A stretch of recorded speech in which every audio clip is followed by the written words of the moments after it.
जे आपले मायबाप म्हणत सत्तेत आले ना आता बाप होऊन बसले, त्यांना आजही आमच्या जीवाची काळजी असं वाटण्यासारखं काही घडलेलं नाही। आम्ही उद्या आता यापेक्षा आणखी पुढचं टोकाचं पाऊल उचलणार आहेत। आमचे जिगरबाज शेतकरी उद्या कोरड्या विहिरीत उड्या मारणार आहेत। तुम्ही कृपा करून त्या दिवशी सारखी परिस्थिती निर्माण करू नका। तुम्ही अडवताल, नाहीतरी आम्ही दुपारपर्यंत वाट पाहणार आहेत। सभागृहात याविषयी चर्चा सुरू होऊन काही मार्गी लागतंय का हे पाहू। उद्याचं आंदोलन जिल्हाधिकारी आंदोलनस्थळी येऊन भेट देऊन शेतकऱ्यांच्या मागण्यांबाबत सकारात्मक तोडगा करण्याची हमी देत नाही तोपर्यंत कुठल्याही परिस्थितीत हे आंदोलन मागे हटणार नाही। भलेही कायदा व सुव्यवस्थेचा प्रश्न निर्माण झाला, आम्हाला लाठ्या काड्या झेलाव्या लागल्या, आम्हाला मरण पत्करावं लागलं, तरी आम्ही मागे हटणार नाही।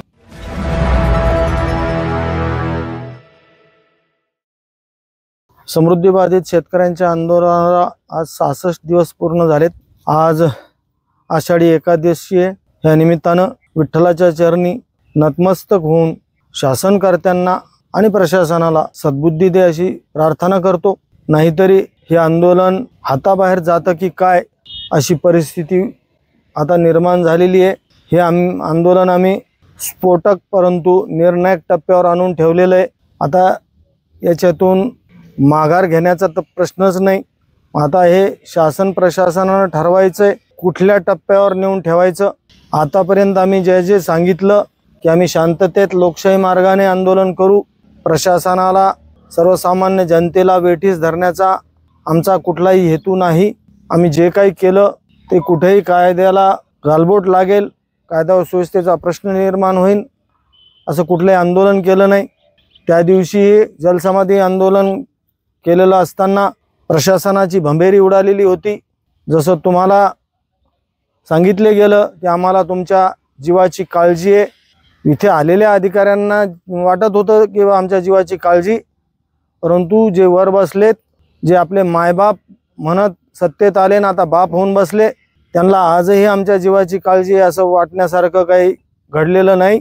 आम्ही उद्या आता यापेक्षा आणखी पुढचं टोकाचं पाऊल उचलणार आहेत। आमचे जिगरबाज शेतकरी उद्या कोरड्या विहिरीत उड्या मारणार आहेत। परत या निमित्तानं शासन आणि विशेष करून पोलीस प्रशासनाला माझी विनंती राहील की आम्हाला न्याय पदरात पाडून घेण्यासाठी या माकड उड्या मारावं लागत आहेत। तुम्ही कृपा करून त्या दिवशी सारखी परिस्थिती निर्माण करू नका। आम्हाला आमच्या पद्धतीनं आंदोलन करू द्या। तुम्ही अडवताल, आता जवळच्या विहिरीत आम्ही आंदोलन करायचं ठरवलंय। कुठेतरी 10-20 किलोमीटर लांब जाऊन कुठेतरी उड्या मारतील, मग धावपळ करून घेण्यापेक्षा आमचं काय आंदोलन करू द्या, नाहीतरी आम्ही दुपारपर्यंत वाट पाहणार आहेत। सभागृहात याविषयी चर्चा सुरू होऊन काही मार्गी लागतंय का हे पाहू।